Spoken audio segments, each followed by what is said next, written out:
প্রিয় দেশবাসী, বর্তমানে একজন ব্যক্তিকে নিয়ে অনেক আলোচনা হচ্ছে, অনলাইন অফলাইন উভয় জায়গায়।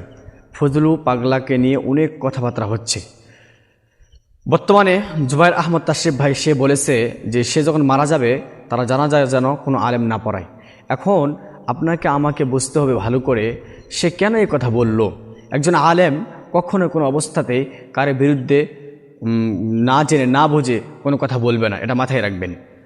সে বলেছে এই কারণে, কারণ সে আলেম ওলামাদের বিরোধিতা করেছে, নবীর বিরোধিতা করেছে। সে টকশোতে গিয়ে বলেছে যে আমি মা বোনদেরকে বলবো তারা যেন আলেম ওলামাদেরকে মানে পেটের ভিতরে ধারণ না করে।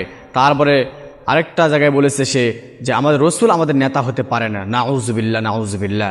তাহলে ওই ব্যক্তির জানাজা কিভাবে কেমনে মুসলমানরা করতে পারে?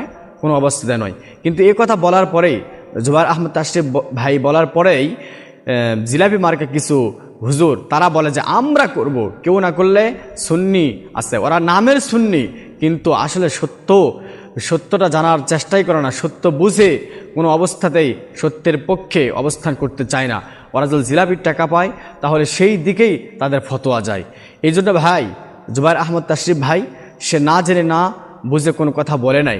এই পাগল ফজু পাগল আলেম ওলামাদেরকে দেখলে রাজাকার বলে, আলেম ওলামাদেরকে দেখলে তার গাও জ্বলে, আলেম ওলামাদেরকে দেখলেই তাদের হৃদয়ে আগুন জ্বলে।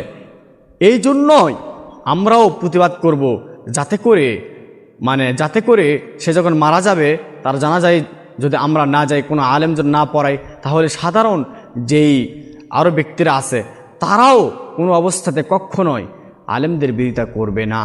এ কথাগুলো আগে বুঝতে হবে ভাই। আল্লাহ পাক সকলকে বোঝার তৌফিক দান করুক, আমিন।